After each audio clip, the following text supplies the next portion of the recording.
Okay, I think we're fixed now. For some reason, the stream key got all mixed up, and I got to find the right stream key. It was kind of strange.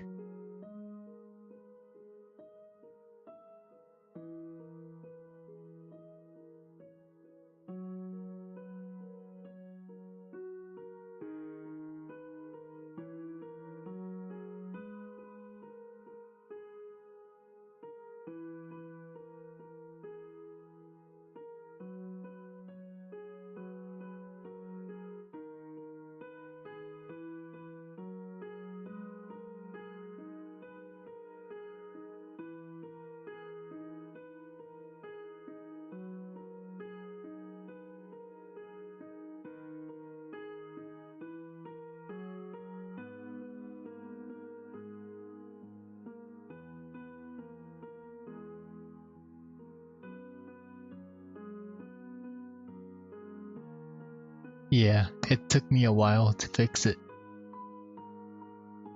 but I eventually got it down.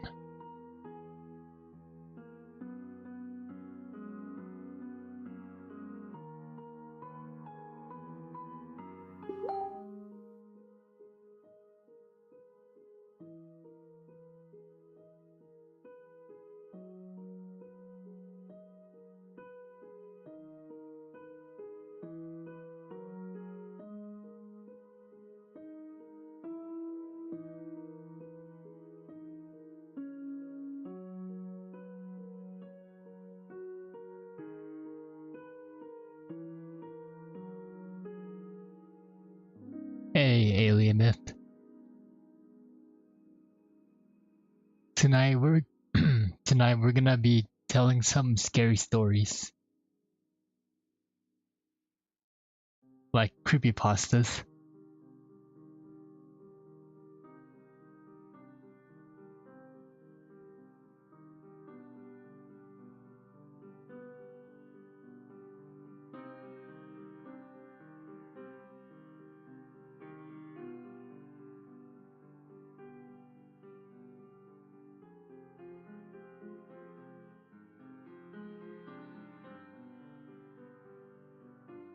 I'm doing good. How about you?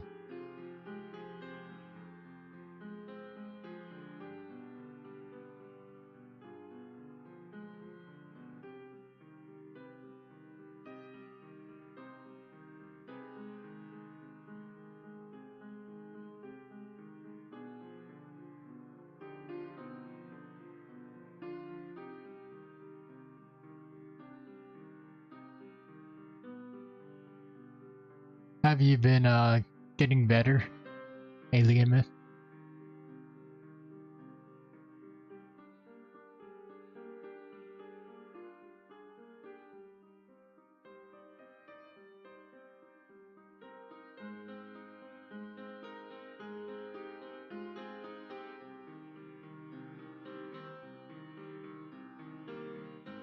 Hey Azalea, welcome to the stream.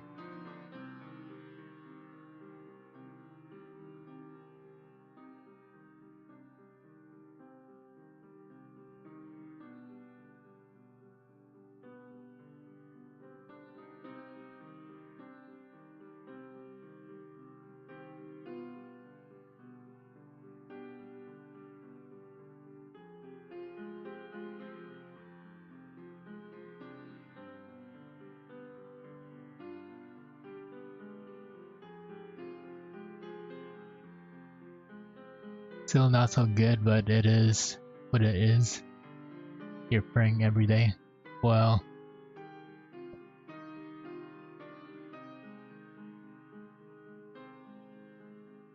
it's good that you keep going. It's been hard on Polly also.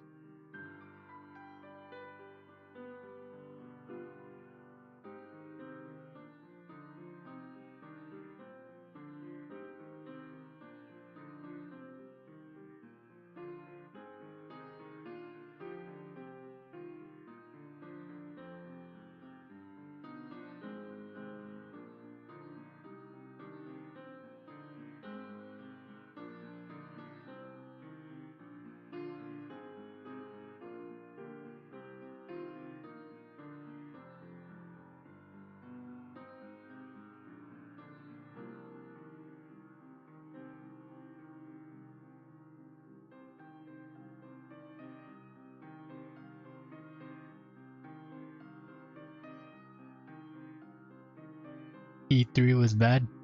How was E3? I didn't think I watched it.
It was just underwhelming.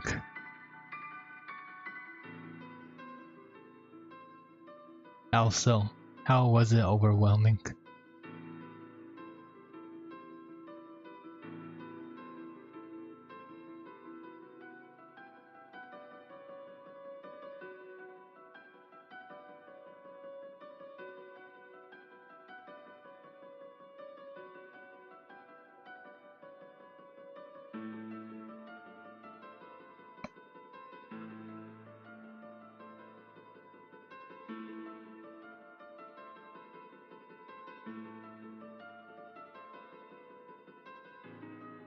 Alright, I'm gonna hydrate for a little bit and then we're gonna get started. Brand new water bottle.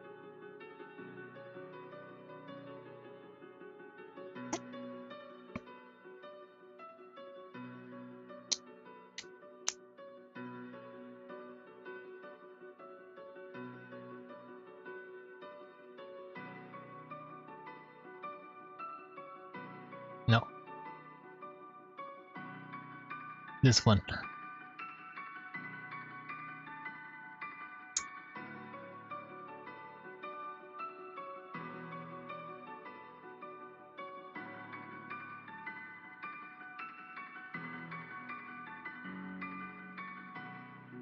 What's up everyone? This is Monochrome Poly.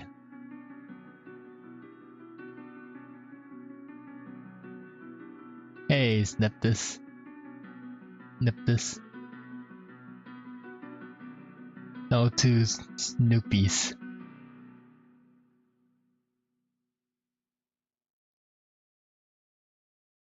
Tonight we're just gonna chill out and read some scary stories.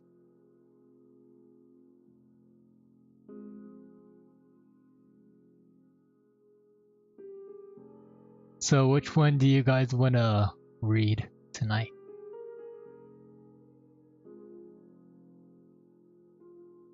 Scared Cat Viola is here.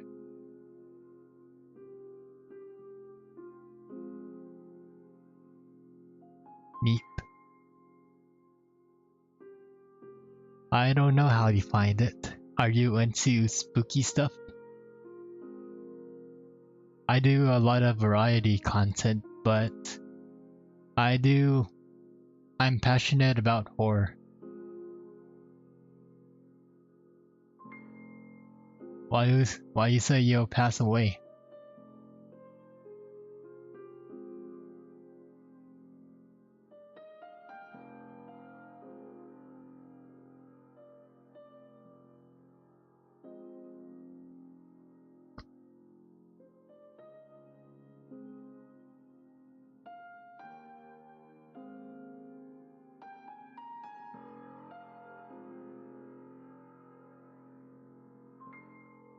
Oh, you know Meep Alien Myth?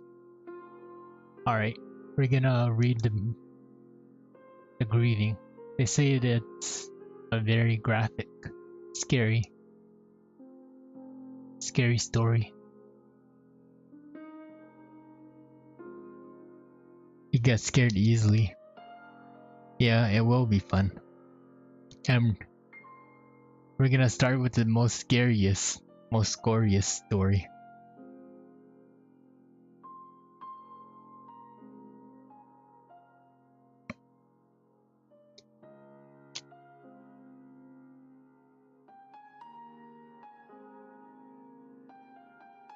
Amazing World of Gumball, The Grieving.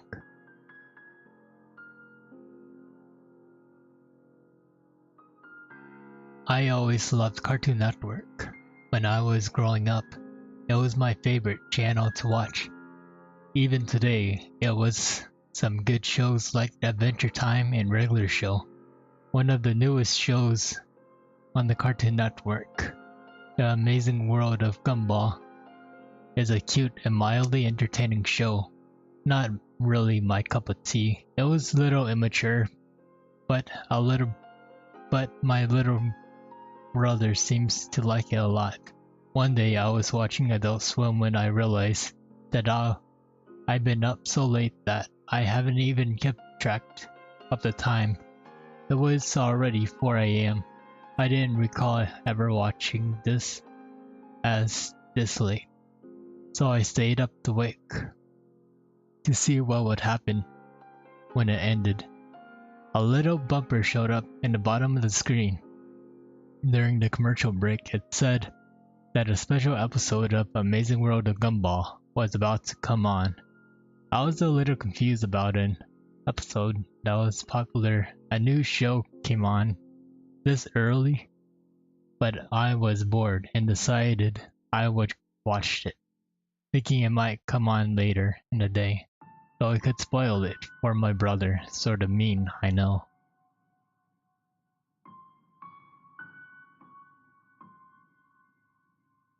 The flashy and energetic intro being played, although I played a little differently than I recall. The music was a little different, and the show's logos wasn't animated. Its colors were done rather sloppily as well. It's almost like something like a little kid would do on a doodle board or a glow board. I ignored it, assuming that it was done just for this special episode. The title of the episode was The Grieving. I sort of saw a sad title, as I didn't really pay too much attention. It began with the gumball, the show's 12-year-old protagonist standing along the facing in the corner of his dimly lit classroom. He looked absolutely miserable, a far cry from the cheerful demeanor he usually had. There was no one else in the room. He even has best friends and adopted brother Darwin, the goldfish in the window of the room, clearly showed the night skies outside. I was really started to get confused. Why would he be at school at night? And why was he standing in a corner all sad and alone?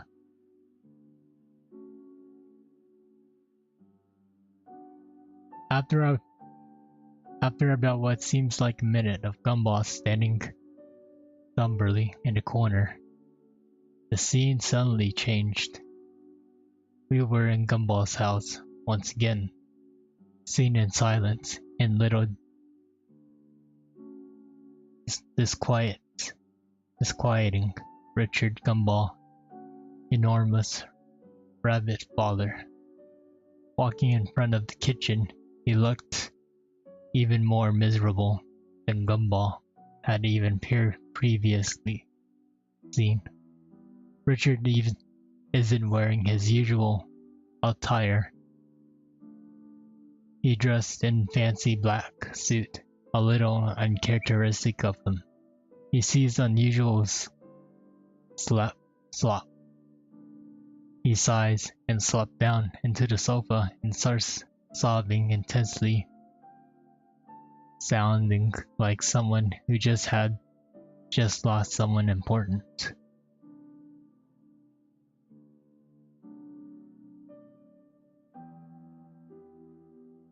was just starting to get a little creeped out.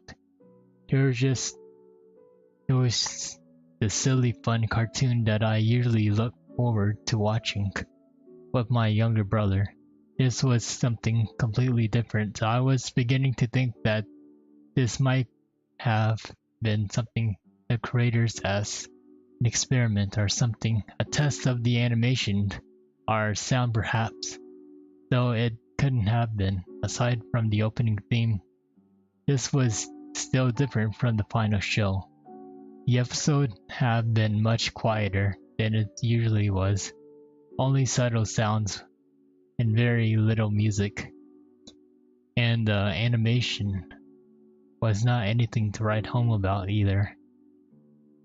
It was done a little bit like an amateur Flash or Newgrounds.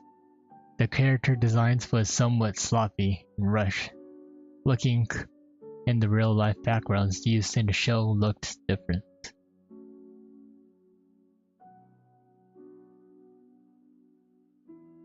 As confused and somewhat frightening as I was, for some reason I kept watching it.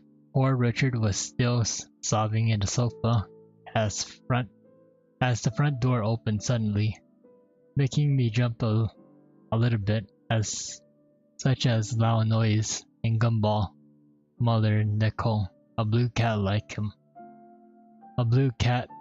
him, stepping in like Richard. He wasn't wearing his usual outfit. For some reason, he was in black dress and was wearing a pretty black cat to match. Nicole sat down on the couch to comfort her husband, although she was looking a bit saddened herself.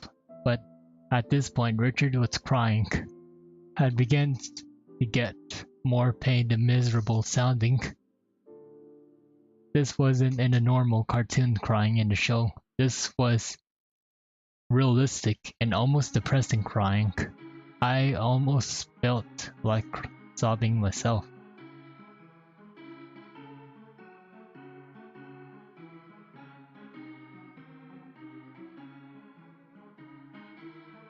Finally, after what seems like hours, the sad scene at their home ended. As it shifted back into the school, we weren't in Gumball's classroom. This time, we were in the Principal Brown's office. Excuse me.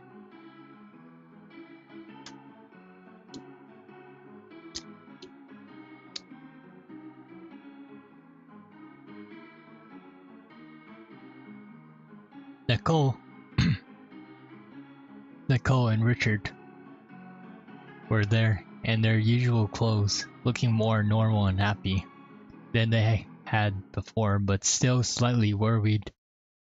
Principal Brown, however, looked extremely sad. He quietly and somberly informed them that their child, Anais and Darwin, were not present in their lunch earlier.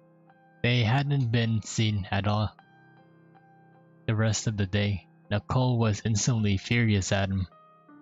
She began spouting various insults and called him that they didn't think that they had made it on a more mature program like regular show. I was laughing at this point because it seems a sort of funny for Nicole to flip out in this manner and start swearing like a sailor in a G-rated cartoon. But my outlook soon changed when Principal Brown told her something else after she finally had quieted down.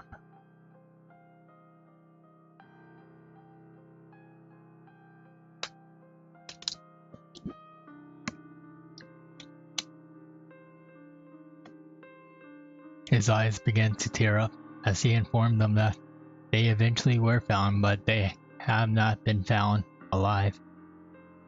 He then went into graphic and nearly nauseating details describing how their bodies were found.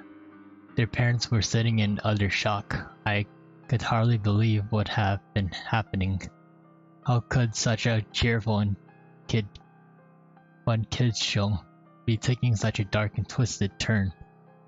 I was considering turning off the television off, but I was too scared to be left in the dark by now, nearly frozen in fear and disturbed intensely at the terrible things that he was saying.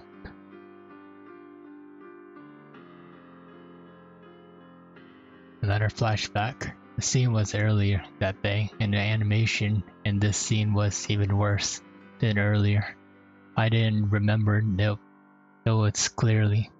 I think he began his recollection by saying that the school had called the police department in the first turn of missing, believing that the kids had simply ran off and decided to skip school. They said that it was very uncharacteristic of both Darwin and Anais to go skipping school like delinquents. Darwin was a little naive and a bit ditzy, but he was a good kid and wouldn't have even dreamed of doing something like that, and Anais was even less likely to run away. She was a straight-A student despite being only 4, which also troubled the police, seeing a defenseless 4-year-old little girl was missing as well as an older boy.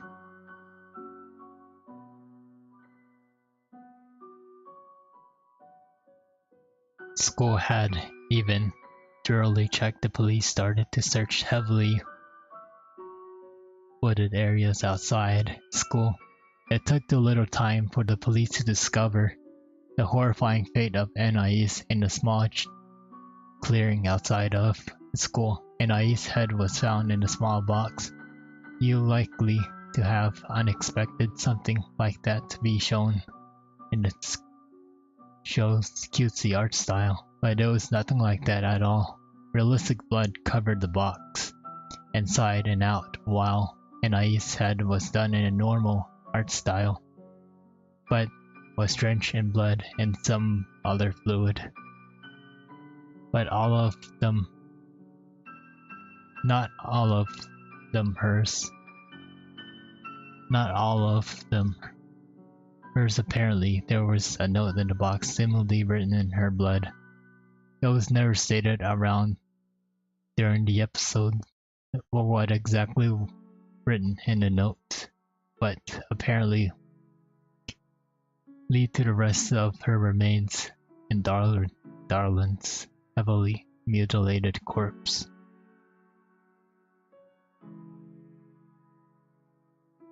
What I remembered about the scene was how much the place was seen.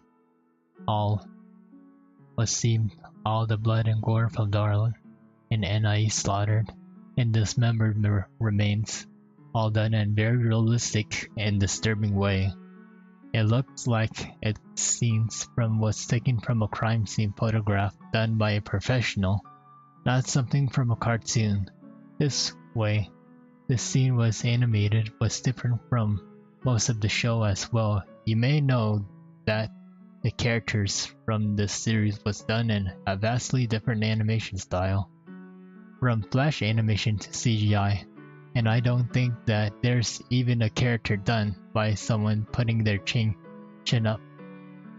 upside down to make the face.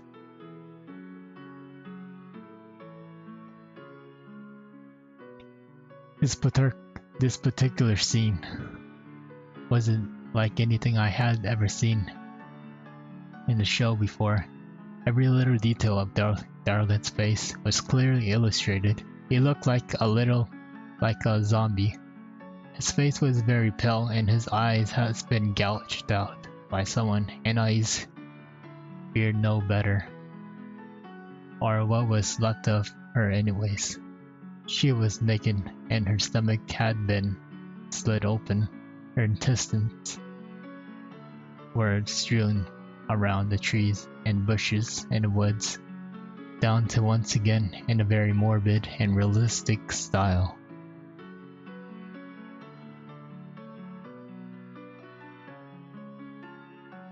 I was feeling very ill in the time this was an incredibly disturbing flashback. had come up to the end and I quickly ran into the bathroom to vomit.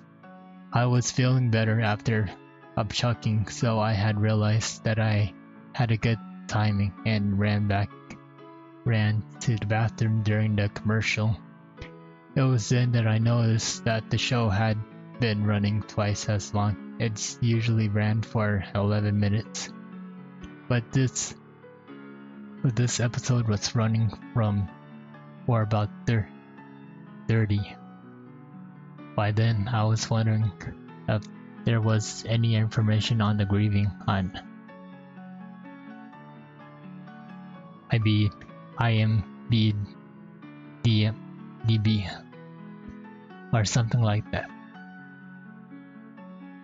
So while the commercial were still playing, I looked up some information about the episode on Google. Nothing came up, no information remotely similar to the plot or name of the episode existed anywhere.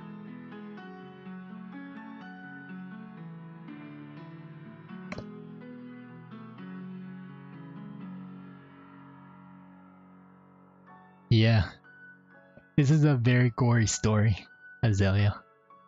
I'm not sure if Viola could handle this. I'm sure you can handle this, Azalea.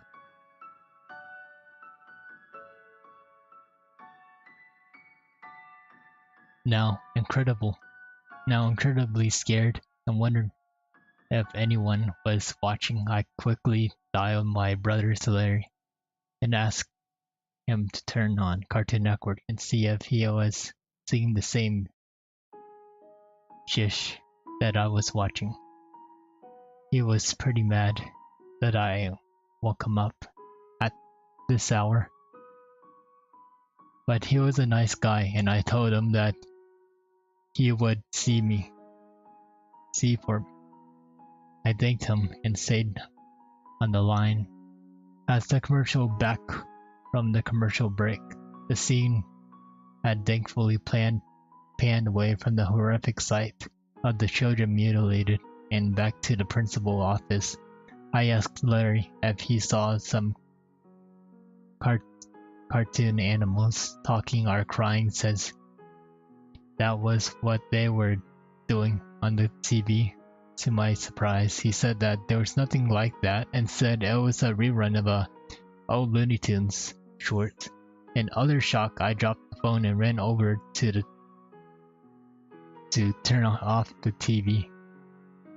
As hard as I pressed the button, it turned shut off all the way.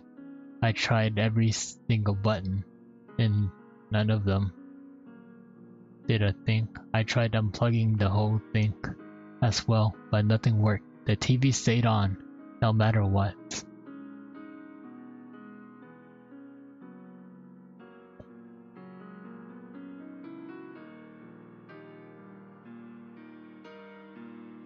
Larry had hung up, assuming that I was playing a joke or something, I guess, and I was alone once again. My door was locked up from the outside somehow, and the door to my bedroom was now locked as well. It seems that I had no choice but to call the police, since my brother's family members was gone that night, and it was the reason I could stay up so late to watch Adult Swim in the first place. When I hurriedly dialed up the number, I accidentally dropped my cell phone into the cup of Pepsi. I was so scared, and I had no choice but to finish the episode. I turn on all the lights in my room and get under the covers, hiding like a little brother does when I make him watch scary movies with me.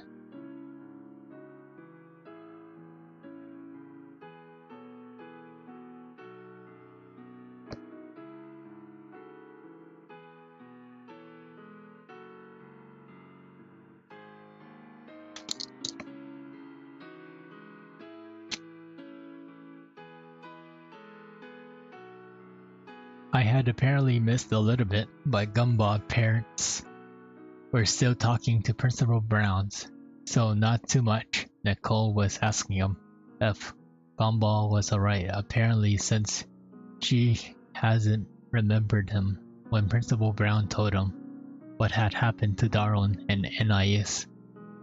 He looked slightly confused and shocked for a moment, then explained to her that he thought Gumball was out sick today and he had spent the day at home by himself with the stomach bug. Nicole screamed and wailed, while Richard quietly told him in a very out of character voice that they thought that Gumball had got out of the bus this morning, but it didn't seem that way. The police were called once again to search the building in the small forest outside of Elmore's Junior High. They had found him in Miss Samson's classroom, hanging by a noose with a blood-covered knife behind him. In the blood-covered covering his clothing, the episode ending with a shot of Gumball's dead body hanging there in a corner. Fading to black, the credit rolls silently. Not like the usual way Cartoon Network annoyingly airs a promo that squishes half of the screen, those credits rolled unusually slow, and they weren't that fun to watch either. A little creepy.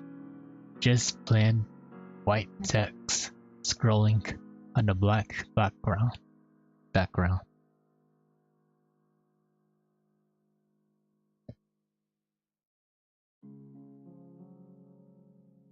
I only recognize Ben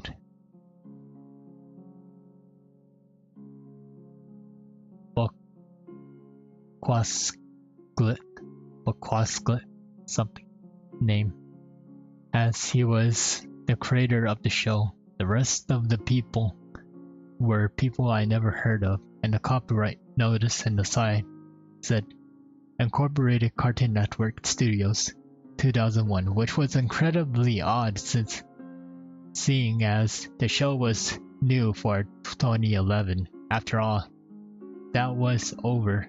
This screen went to static for a split second, during which seems incredibly creepy and shocking. Video clips were shown between statics and intervals.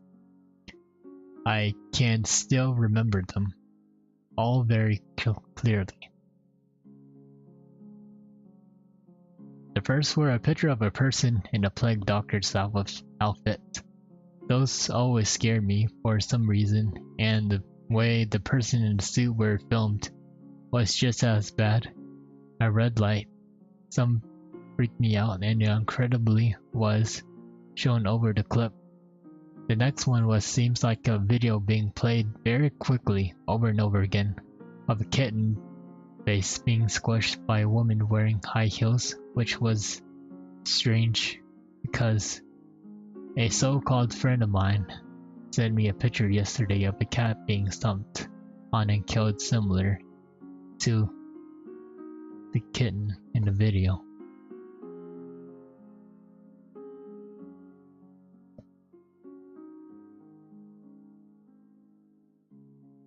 The last one was the one that disturbed me the most and made me want to cry and vomit my guts out. It was my little brother, or at least a small child who looked very similar.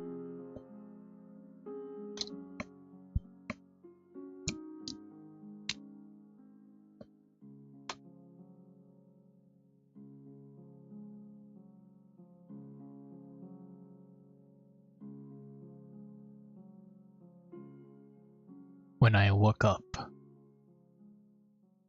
my door was unlocked and my television was turned off. I went to call the police on the home phone in my kitchen and report that I'd seen some very disturbing things on TV and my doors had been locked. When they arrived, they could find nothing like that what I remembered from earlier this morning. My internet history has been cleared. They were angry at me and just assumed that I just had a bad nightmare, when I was sure I hadn't. Thankfully, one of the officers felt bad for me and took me into the small diner so I could recollect my thoughts. At the diner, I remembered that my family was out visiting my aunt, and they were supposed to be back by noon, or so. It was already 11, so the officer and I drove back to find a whole squad of police cars, and even some government agents at my house.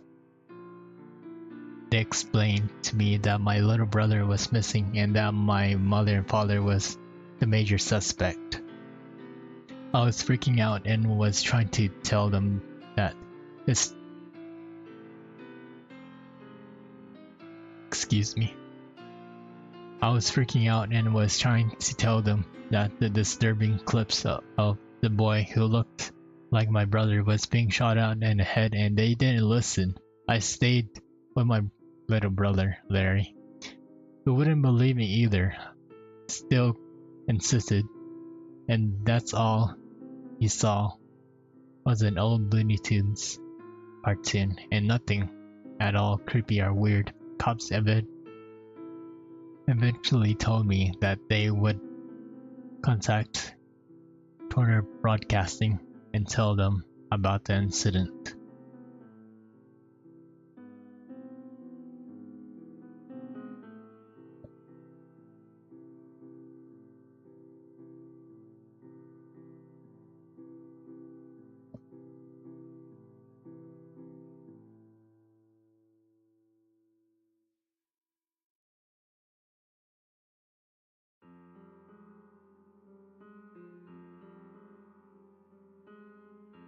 A representative of Turner Broadcasting came to my cousin's house to talk to me in a private about what had happened. About what I had seen and experienced that night.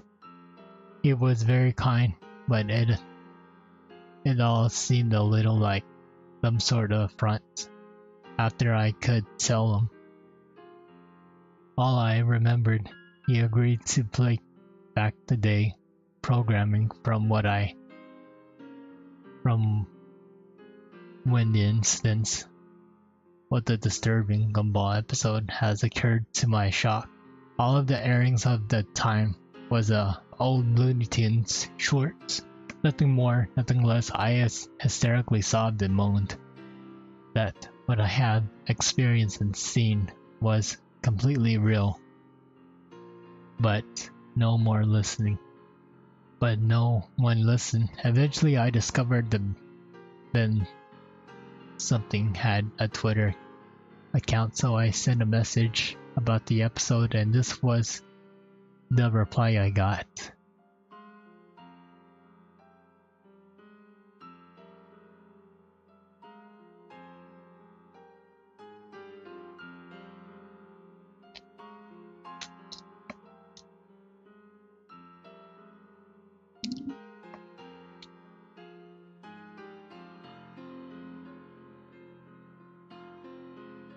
One thing, how the heck did he find that?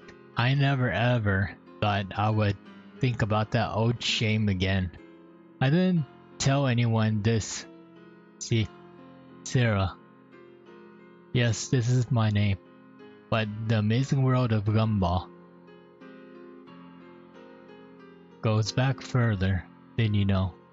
I used to have a really boring job as a teen, and I sketched little drawings of the Wattersons and the friends. The episode you saw was never supposed to be seen by anyone but me and a few friends of mine. It was a very, very awful thing to do, but we made the episode as a joke. A guy from my old job, who everyone hated, had lost a child to a crazy serial killer, who was apparently still out there. somewhere anyways. We made it so we could make fun of how we made it so we could make fun of how he came into work usually crying like a fool. Which is why we saw Mr. and Mrs. Watterson's cry so much in the episodes. I know I'm deeply sorry for what I did. Which is why I tried to bury that stupid thing years ago. Literally, I went out into the courtyard with my mates, dug a hole and buried it.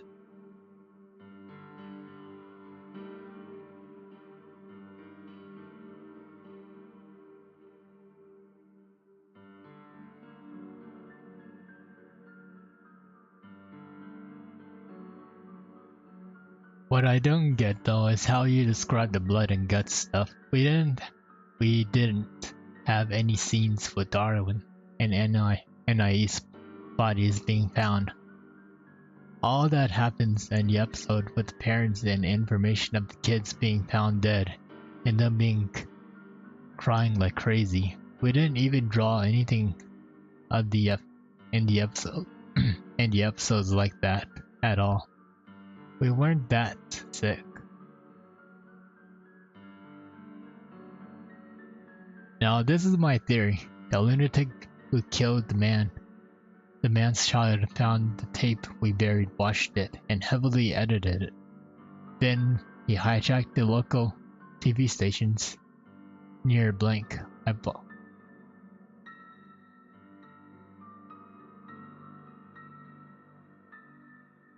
The writer blocked out the name of the city. They're paranoid. And it's a small town. Somehow, and they got the episodes to air in your local Cartoon Network station. Now, why is your brother couldn't see it? I have no idea. Why it seems you're the only one who could see it? I have no idea either, sorry, but I just don't know. Now for the explanation you have been waiting for, the clips at the end. I don't know. I'm deeply sorry for the bottom of my heart, but I don't know why those clips were aired. I just don't. I'm sorry, I just am. But me and my mates were just the ones who made those scenes with Richard and Nicole crying. That's it. I'm so sorry. I'm so sorry, Sarah. I'm so deeply sorry. Best wishes, Ben, and everyone involved with the grieving. Seriously, stay away a hell from the episode. That's the end.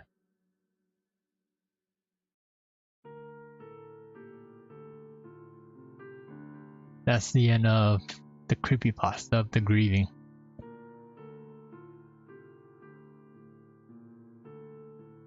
What do you guys think?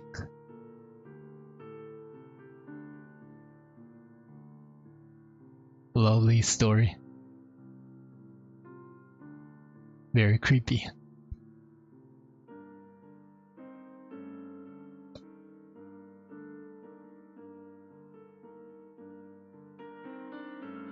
Yeah, let's read another one.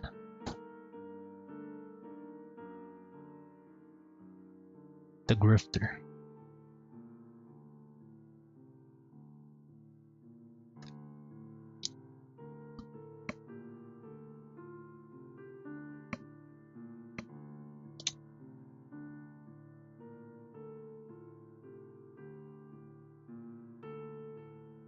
I like this one.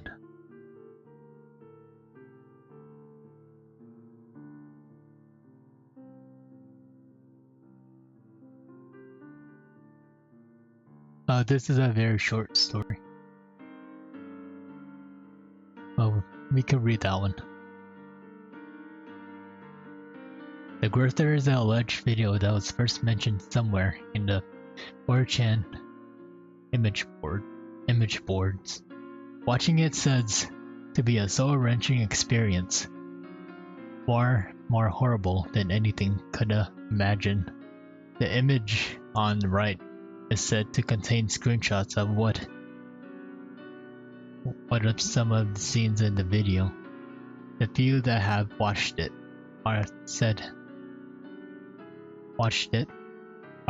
to have been killed in their own homes, with only one thing in common: a strange doll hidden somewhere in the home. There is a message by the end of the video in the constructed internal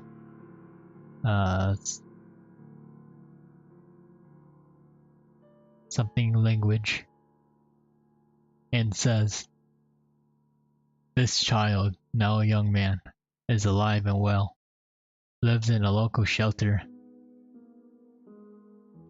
whose name was not given. He never spoke and still catatonic." That's it. That's the shortest one we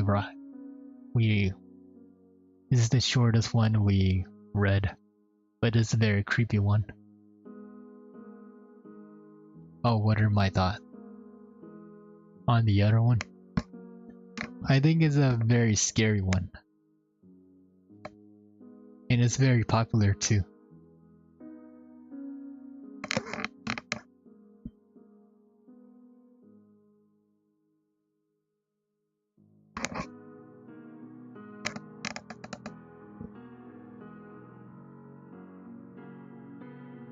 I'm not sure if I'm allowed to click on the video.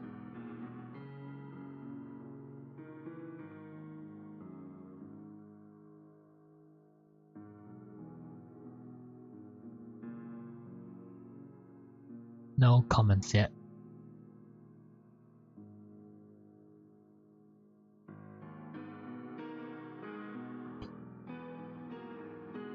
The Build-A-Bear Workshop Massacre?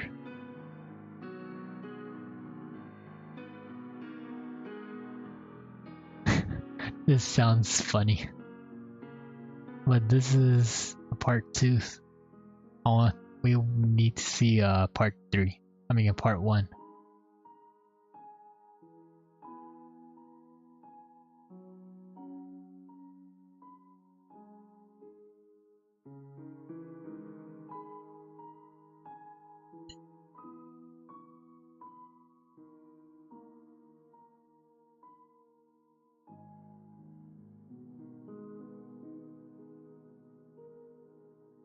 Get a Chevanier plush doll.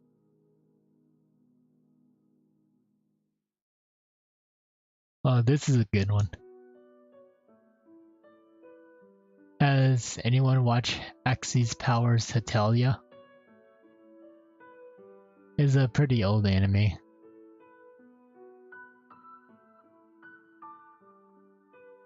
How about you, Azalea?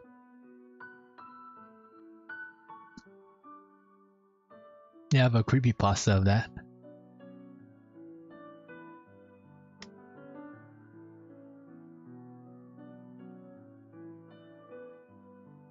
Alright, we're gonna read the creepypasta of it.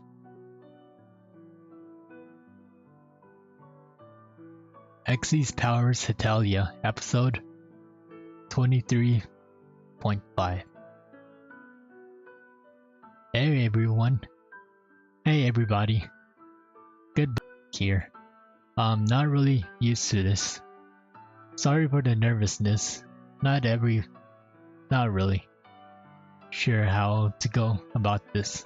I mean, it's sort of out of the blue, but I want to at least put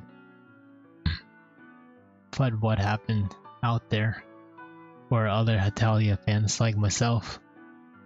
I guess I'll just type or whatever. I just get out this through as much as of an interesting experience this was. I'd rather not remember it and continue on with my derpy life. Alright, so this happened a while ago before school started. It happened down when I should probably go back even further to when really first started. It was when Xyz Powers Hetalia was in full swing. Second season was still bounding through the fandom and giving it new glorious episodes every Monday.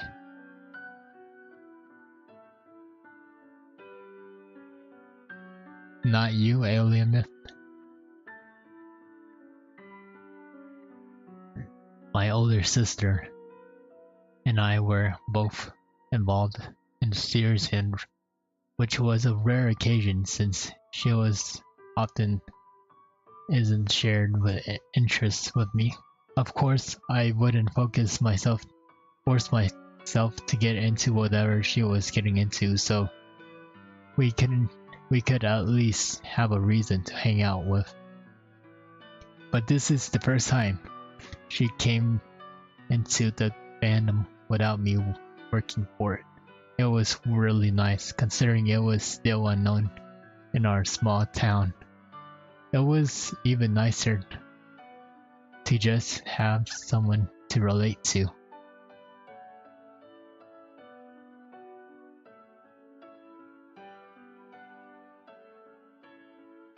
She and I cosplay together, watch episodes together,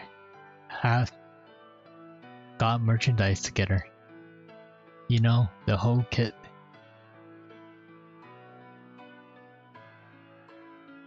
The whole kit, caballeros. Something. Though she was always able to get more stuff than I was because she was actually had a job at some point. She actually bought a bootleg DVD of Hetalia. She actually could watch it all the time, at any time. A picture of which I provided here, thankfully, to my mother letting me her camera for a second before she had it. A second next week. Of course, all of the episodes were just being ripped off from the internet sites that had subbed. I watched 1 or 2 episodes of her, but really, I was content with watching them online, so I left her to it. About 2 or 3 days ago, after she got the DVD, she acted really weird at the best way I can describe it. In a drop of a hat, she dropped the whole Hetalia series, setting aside her merchandise and shelving her Hetalia cosplays, even selling some of them.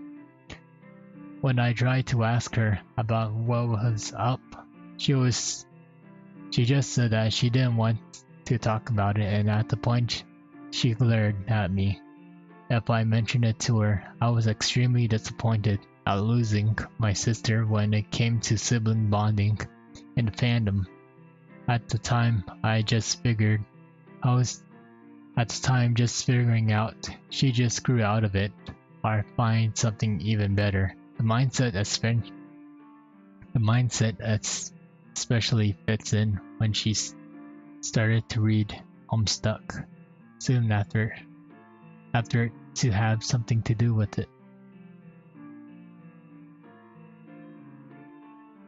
Now here there got even more weirder.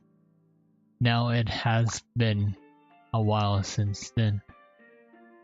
Probably like about a month or so. I'm not sure why, probably a phone call from my best friend. I got the urge to watch some episodes with some classic good old Italia, though currently the internet was being worked on by my father since he was changing phone providers and all of the mess, so I decided to look up for Italia DVDs my sister had.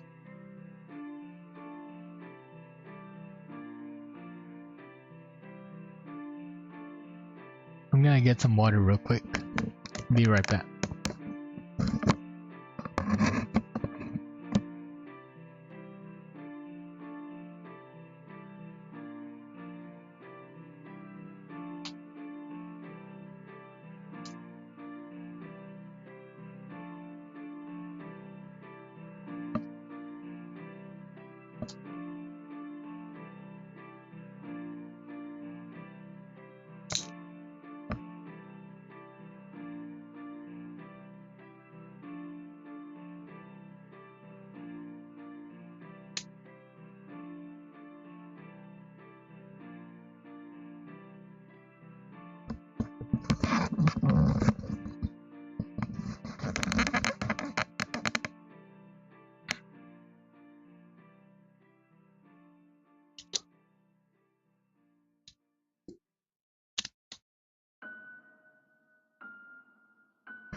Alright. I'm back. It took a long while, but I found it shoved into the back of the DVD cabinet. Not sure exactly why she shoved it back there, but at the time, the bootleg wasn't that bad really. It had fan art of everyone in the chibi around the world, and the title on top. Same for the disc, just printed on fan art. I popped in the DVD player in the room and decided to look through the episodes to find a really fun one. Maybe the one when Romano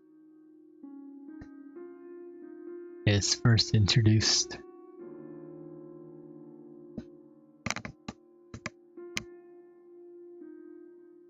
As I went through the episode choice option, though, I found something really weird in between episode 23 and episode 24. For those don't even know, it was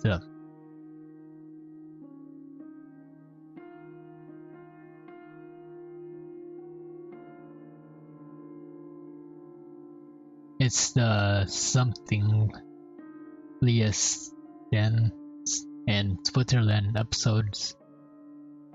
Very quick, very cute indeed. And the 24th was the conclusion of the Axis on the island arc thing. But there was another square choice, like an episode, but there really wasn't a title next to it saying the number. It was, but what the episode was about, though, it wasn't that. It was titled. That caught my interest, but the screenshot of it was Italia. It was Italy, smiling, looking upwards, in the content days. His eyes actually opened, mind you. His glistening eyes in what looks like sand, like perhaps he was lying on it. This blew my mind. This blew my freaking mind. For this is something new. I crave for something in a fandom always. Perhaps this was a hidden chapter. I wasn't aware that this is a bonus episode. I bit my lip and trembled with excitement, and I knew that this all that I had this all to myself. Wait until my friends hear about this. I was going to be more knowledgeable than anyone else, of course. When I look back, I wish that I haven't found it.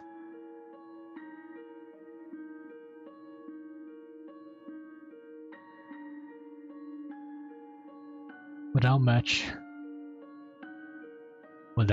ado, I clicked the select button on the remote to watch it. The title animation appeared. As always, the large orchestra blaring out for the few seconds to watch the Japanese katana of Hetalia with Axis powers next to it. Soon after it shift to the view of the island with the Axis were stranded on Japan and Germany, sitting again in the shade of the tree while Italia was laying in the sand, soaking up the sun with a cute, dumb look on his face. And now before on.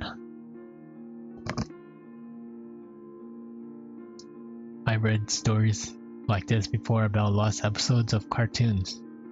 Stories that I didn't believe in until now, honestly. But I know that they went off about it. And now I know how they went off about being in an extremely bad quality. But this actually wasn't too bad. Sure, it wasn't the best quality, but it's still quite pixelated from being ripped off a site, then being burnt into a disc. But it was okay. The sound was a tad muffled. Nothing's too quite out of the ordinary, of course. This just kinda made it creepier later on when it was able to be seen better. But I'll get to that in a bit. Back to the episode. While Italia sunbathing in his jacket and shorts, the camera cuts over to Germany and Japan. Though both of them look a tad upset, it's not a bit worried, and then they started to speak. Two things threw me off. One, there were no subtitles, so I had zero idea of what they were talking about. And two, their voices were actually those who voiced them in the series. I was extremely impressed of such raw footage though. I was a bit... Although I was a bit muffled, there was no subs. Oh well, as long as Haruki Asumoto, Germany. Asu kept talking. I was happy all the way. Two seems to be chatting about something serious. Germany clutching his stomach from the time to time in the pain as Japan would nod said hand his stomach as well. My guess was they had ran out of the steady food on the item. They were starving. That was a kind of downer to start on the episode on, but that was the only beginning. There was probably a fun way to get food later on. Just then, Italia had called out, having the two of them look up. There he was, which was now currently running around the ocean. He waved to them, and the two of them waved back unenthusiastically before the other went back to just playing in the sun and water.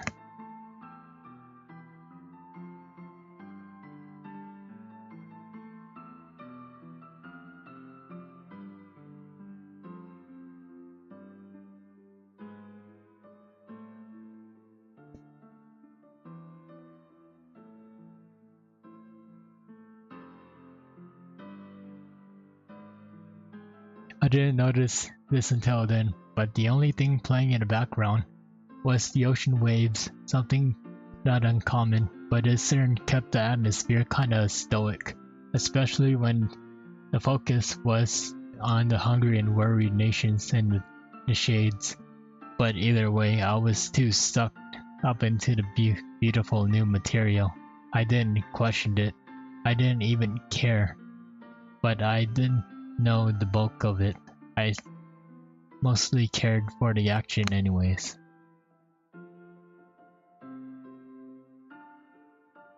The nations were quiet for a while before Japan seemed to ask something, and Germany looked at him in shocked, almost calming before being quietly hushed by the island nation, making him whisper in the line instead.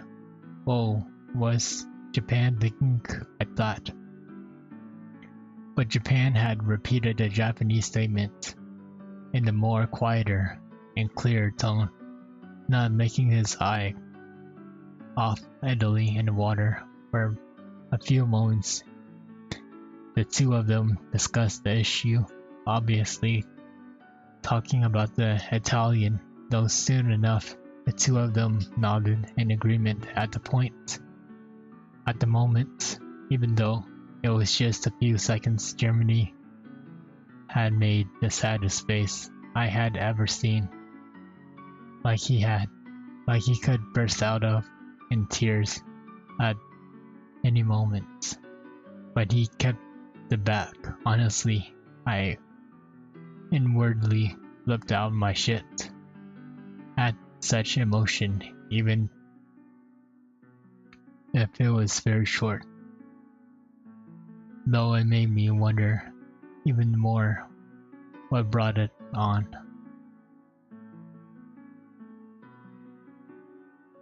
The scene changed to nighttime. The three nations huddled around the fire in warmth, though they seemed at least content with the jackets on. As usual, Italy was fast asleep next to it, sleeping contentedly whilst leaving the others two nations with their thoughts. Still, only the sound of the oceans crashing against the shore was heard on the background as the two were silent, though soon enough the camera pans over them, giving each other a subtle nod.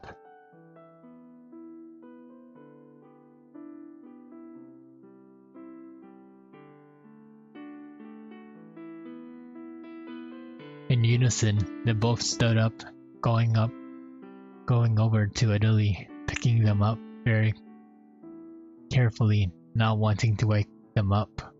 At this point, I was extremely confused of what they were planning to do with him.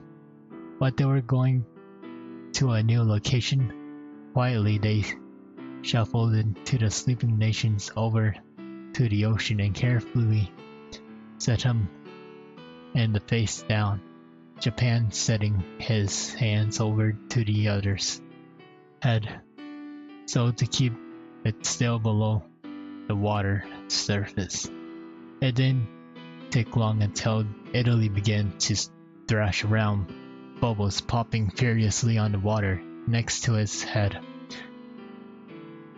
only having Japan's pressing down harder, while Germany was looking away, with eyes closed and lips being bitten into hard.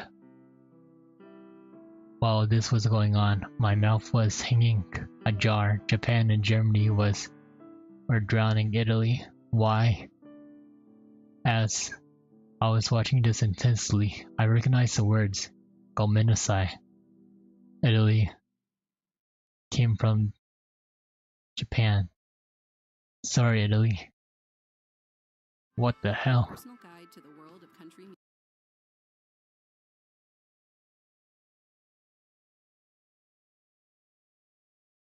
music. Sign up for YouTube Music Premium and get 1 free month.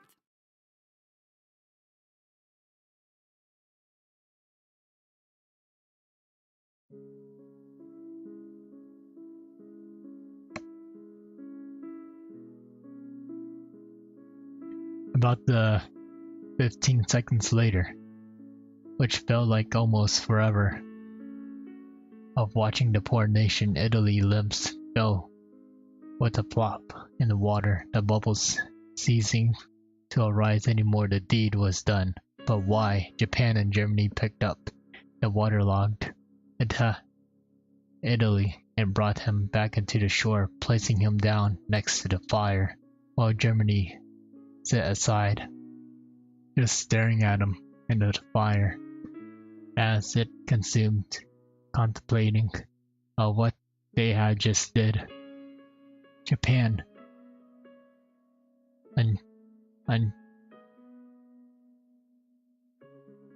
unsheathed his sword, unsheathed his sword, and kneeled down next to the corpse, taking off his own jacket and setting it aside with one more look at the blonde before back down.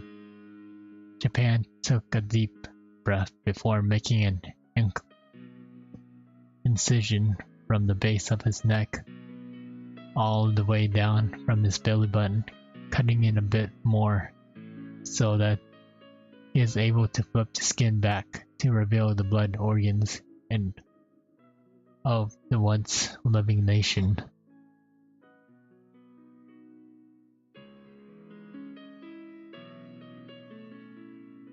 At this, I had to pause the episodes, feeling quite lightheaded. At this, I just couldn't believe what I was seeing. I mean, I read and looked at gory Italia stuff, but seeing it done in Studio Dean style and done in official voices, or maybe it's fake, a really good artist and a really good sound alike. It was a way too surreal for me. In a while, I had the TV paused. I had a good chance to look at Italia's insides. God, the sounds was so weird as I typed this. And they look like so real. Not that they were so hyper cammed, but as if the artist has stared into the inside of the anatomy of a person for hours and drawing every little curve to making it realistic. I wanted to stop watching. I wanted to just turn it off and abandon that TV with the DVD inside, but I was already too far in. I just had to see this through to the end. It would haunt me for the rest of my life if I stopped here. After taking a short breather and drinking some water, I pressed play on the remote to resume the madness. Instantly, I was greeted with a slurping sound of Japan sliding his hand into Italy's body and pulling out one of his organs out of place. It looked like a liver. With it detailed, it was hard not to mistake it with the organ.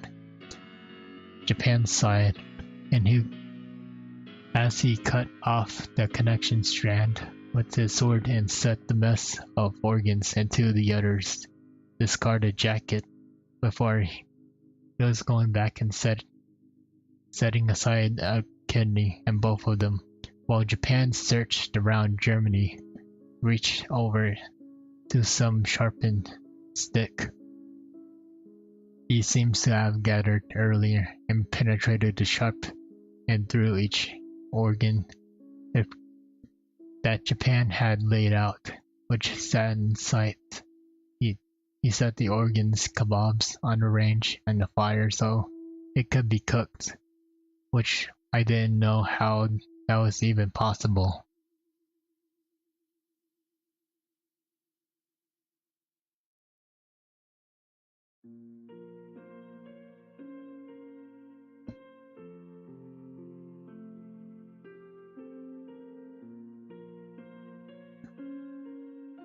Once more, after a seemingly long period of time, Germany pulled the now cooked liver from the fire while handing Japan, who accepted it with with his arms still blood smeared.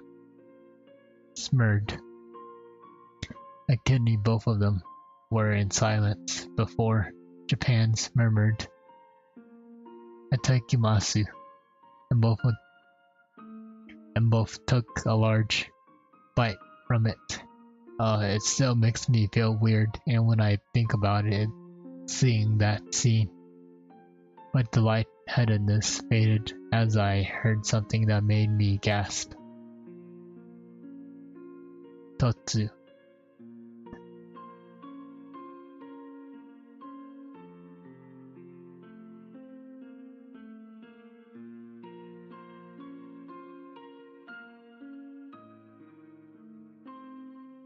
And both of them turned in shock.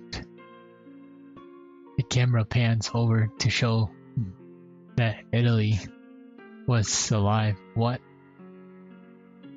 How was he awake? They drowned him. Or was he just unconscious? Hell, I wasn't even sure what was going on.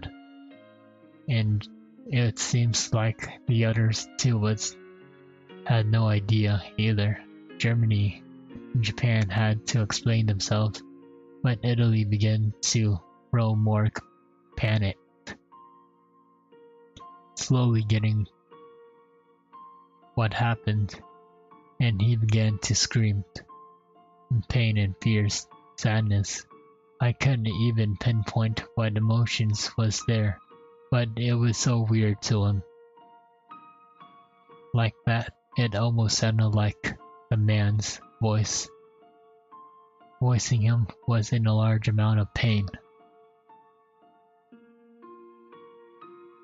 Germany and Japan went over, trying to get him to be quiet, although after the large confession of everyone yelling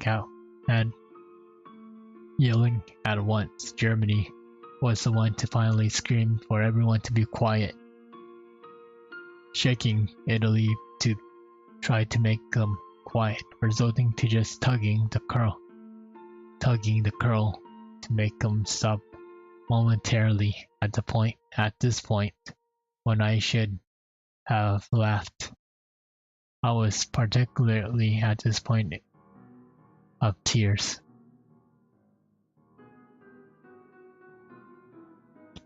Germany talked, trying to appear strong and tried to explain their situation. My guess in this situation was there was no food left, as they were going to eat Italia, since he was the weakest, though he was a nation, right?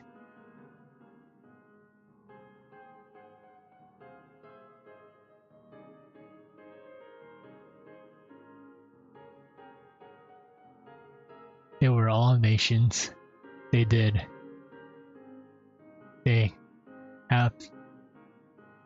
have to resort to that.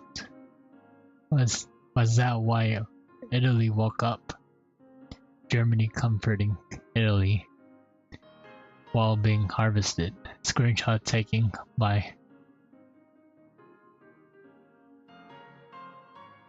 Italy give understanding knob, whimpering in pain and fear as well, spattering out something, pausing at the point of coughing, blood drooling down his chin. Now it was Japan's turn to talk, seeing it to try to comfort him in a soothing tone, and after his small speech, Italy nodded once more before looking down, seeing Germany was gripping his hand tightly with another nod from Germany and Japanese nations. Japan bent over and scooped his hand from his now somewhat functioning body, pulling and cutting out his spleen and setting it aside.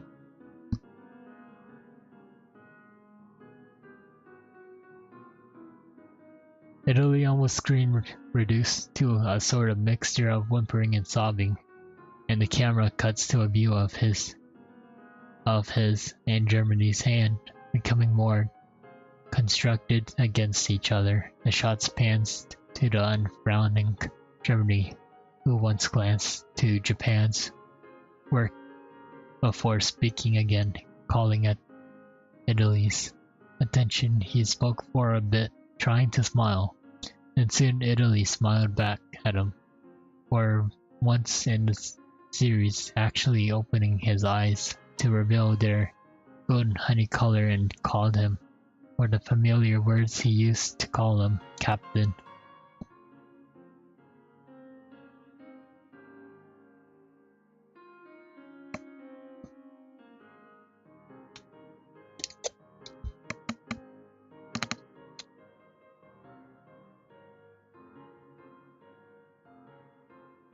Then there was a time skip, and soon a large portion of organs was lying on Talia's jacket.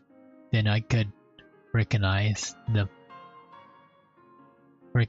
being intestines, pancreas, bladders, particularly everything but the brain, lungs, and heart. Japan wiped an arm to his forehead, smearing it with blood accidentally before impaling them on a stick and sticking near the fire.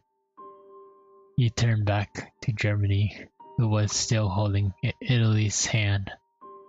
He crawled out over to get a closer look, and Italy had seemed to pass on again, his eyes lightly glistening and staring blank upwards with a small smile on his face. Italy smiling even in death.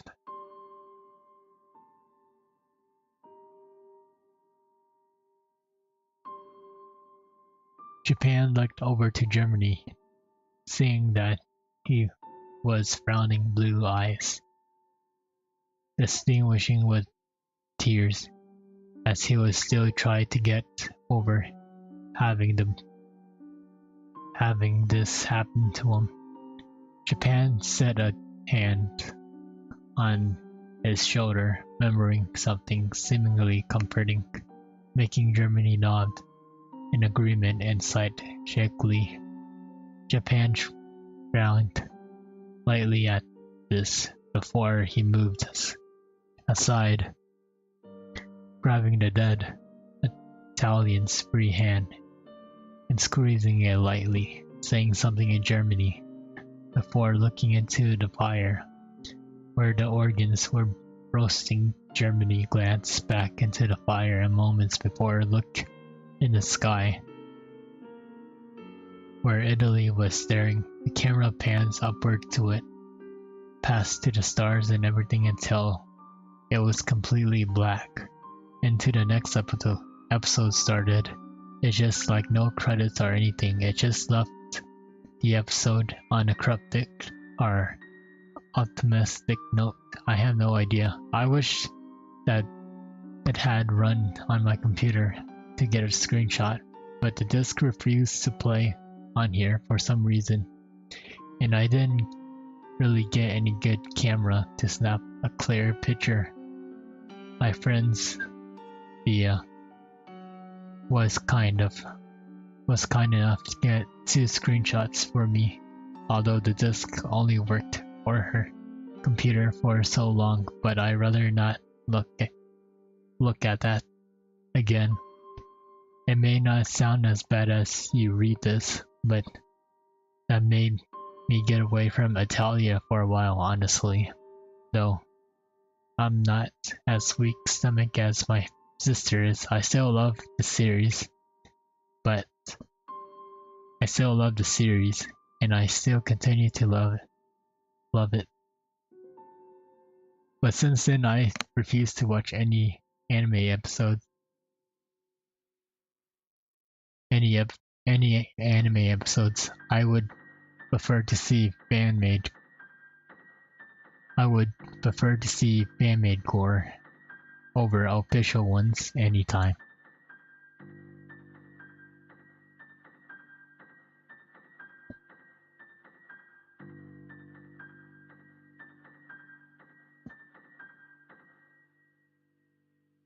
And that was the Axis Italia creepypasta.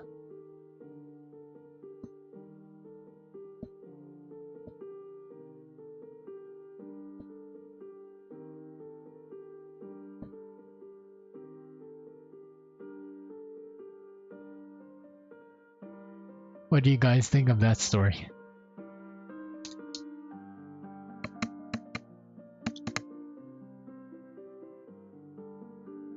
It's a very old story from a pretty old anime.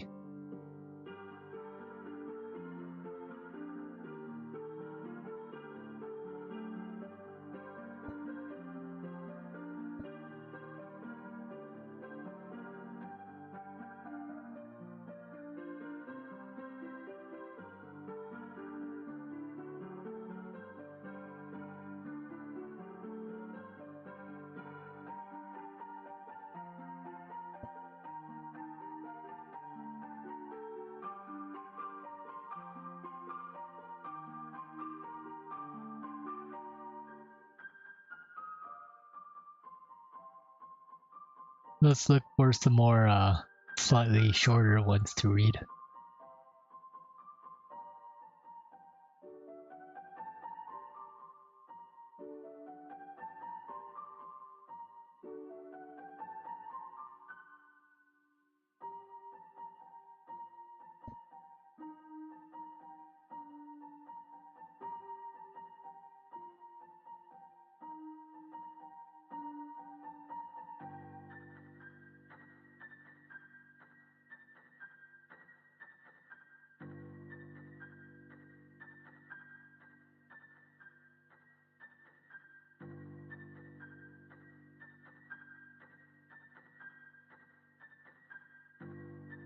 Here's a screenshot from the creepypasta.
Alright, let's read this one.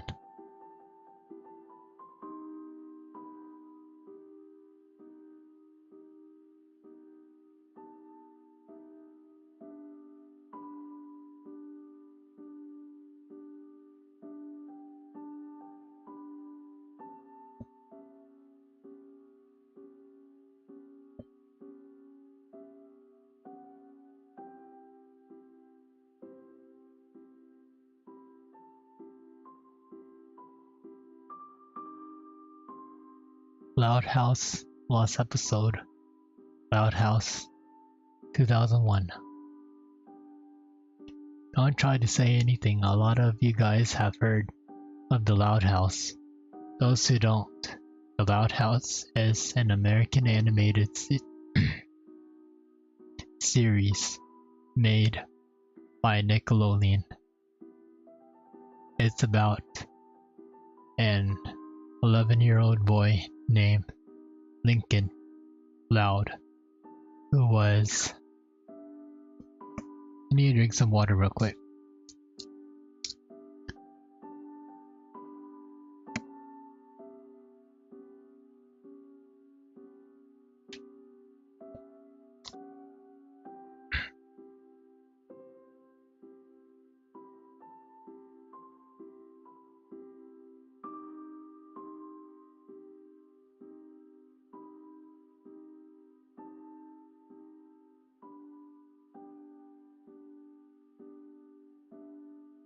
The Loud House, an American animated.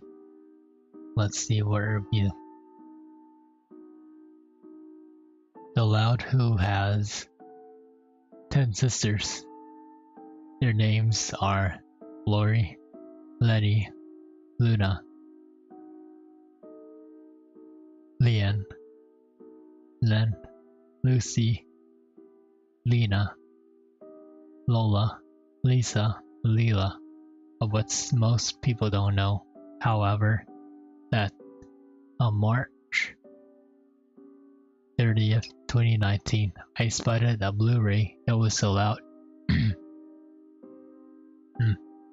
was a Loud House Blu-ray. It was 3:30 a.m. already. I picked it up and looked at it. The front cover says The Loud House unaired pilot episode. On the back cover, there was only one episode. It says that The Loud House 2001 each was strained. Which was strange because The Loud House was new for 2016. I popped it into the Xbox One and started watching. I went into the main menu with only the words play on it. So I played it and went into the intro of Lincoln's standing in there. On the top, it said Loud House.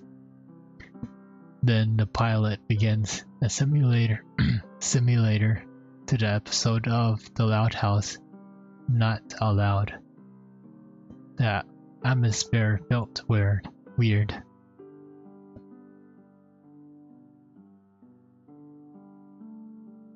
Lincoln asks Loon if she knows any birth story, and Loon states that they were expecting another girl. When Lincoln asks why they think they wouldn't had another girl, Loon states that his room was already decorated like a girl's room, and thought that they had brought home the wrong baby.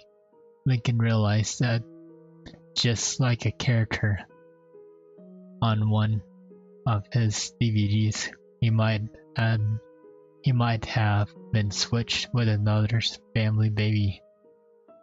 Proceed to do some research. After going through all of the Royal Woods birth records, Lincoln and Sid proceed to investigate on a different families to see which one of the characters of the Louds. Then Louis said, even though she is not in the episode, not allowed. Lincoln, they're lying. Later that night, Lincoln went to bed. He thought, I'm not adopted, am I? Lincoln goes to sleep. Then the voice said in the monster's tone, You are no one, never. Then a picture of Mono shows up. She was smiling. Lincoln woke up with a shocked face. Then it cuts to 3 days later. Ronnie Ann was going to see Lincoln.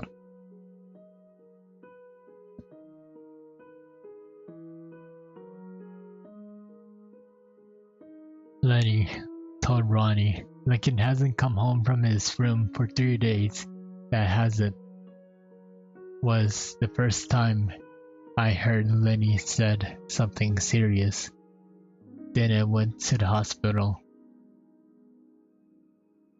The doctor said Lincoln hasn't slept for 4 days. He was scared while he was sleeping. Lenny said, Why are you scared, Lincoln? Then the beeper went flat. Lincoln's heart wasn't beeping anymore. The doctor said, I'm sorry, Loud family, but Lincoln's Loud is now dead. I was going to cry, because Lincoln Loud was my favorite cartoon character of all time. When it cuts to Lincoln's sisters, crying then said, He's gone. Lola pulls out a gun and said the final words before Laos, a brother of her sister, It will make you cry. Lola shot herself in the heart. Pilot episode ends with no credits. Just nothing but the MTV 21 logo as it was wobbly. Till the screen went to black. I didn't know. Chris Savino made the pilot episode. Chris Savino was the creator of the Loud House, so I threw the Blu-ray outside. At 6 a.m. I checked it. I checked that Loud House Blu-ray was still outside. It wasn't. Never find any weird Blu-rays. Let's just be a warning to all of you.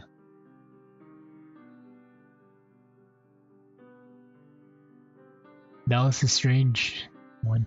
That was a strange one. It was pretty short also. We could read one more.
I wonder if we could find a part 1 of this.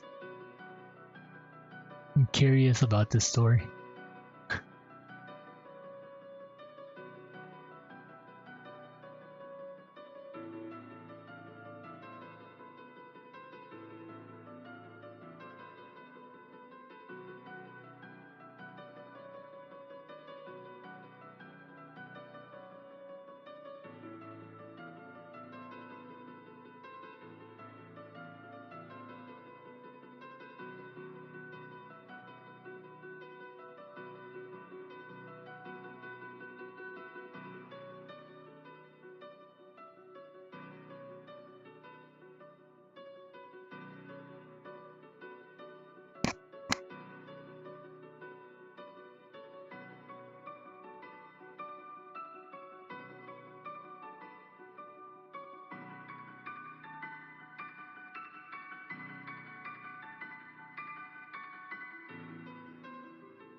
Alright, this is not too long. We could do this story.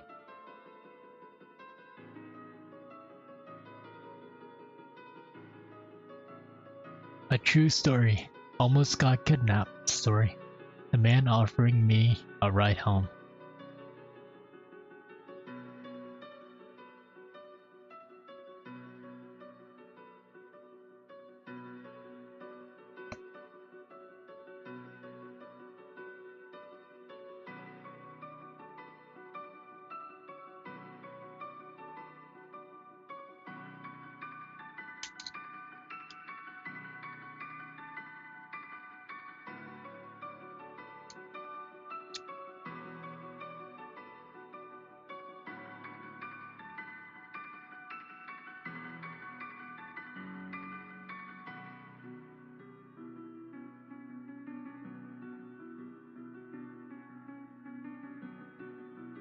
This was a true story. As I was walking my puppy Real, this occurred last year, around the month of September.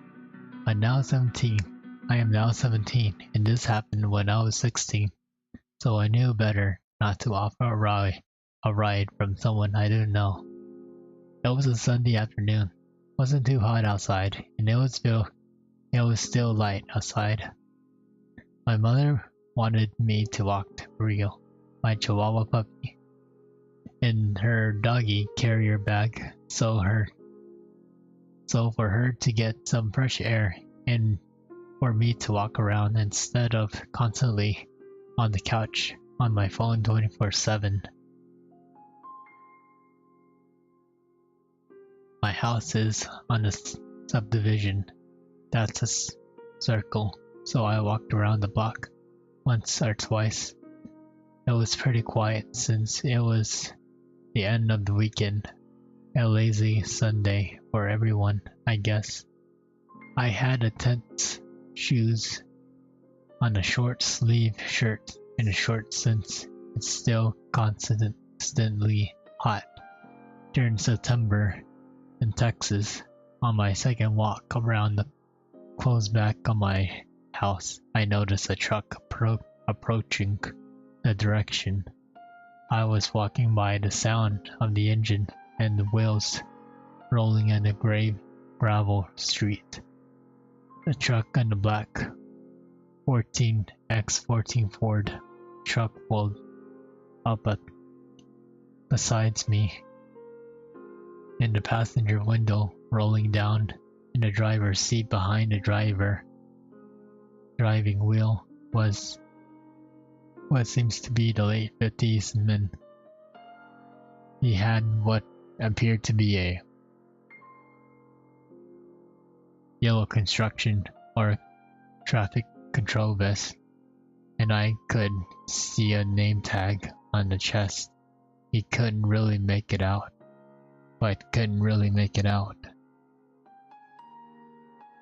Hey, do you need a lift? The man asked. It was my home division, so I don't even know why he would ask me that. I know he was going to abduct me if I got in. No thanks, I'm good, I said kindly. I looked away from the man and I kept walking, making sure my puppy was on the opposite side from the man. The man kept driving slowly beside me. Are you sure?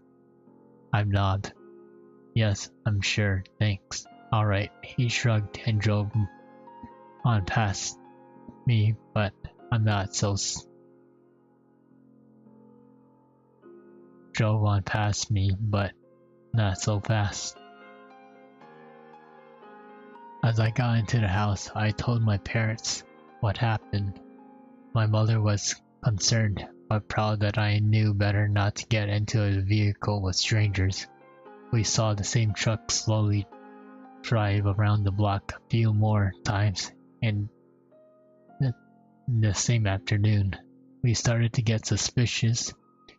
He even kept driving around our subdivision slowly for 3 days. After that, my mom kept thinking that he was waiting for me to walk around again. but she didn't have me walking around for a few more days to make sure. Close to the 5th day, after the interactions with the driver, my mom was doing gardening work in the front of our house when she saw the truck driving around slowly again. She was going to ask him what was he doing to do and even write down the license plate number if he drove around one more time, but he never did. That was the last time that I ever saw that truck or that man.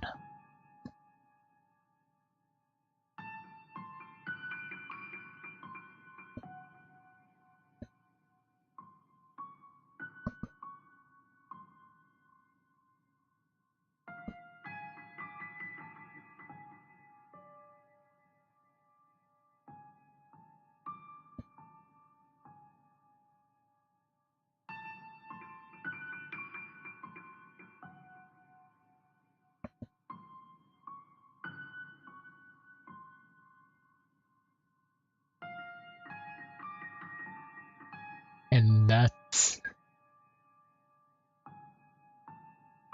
think that's they say it's a true story that happened to them. That's very freaky.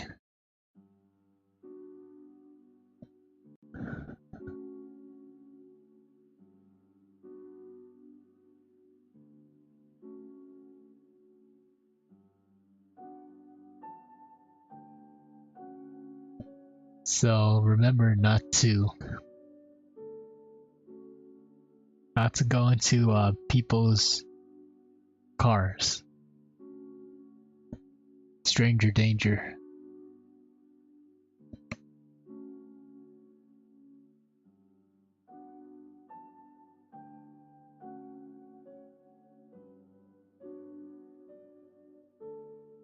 And I think this is the end of the stream.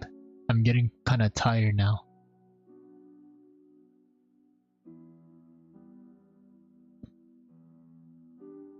See you guys later.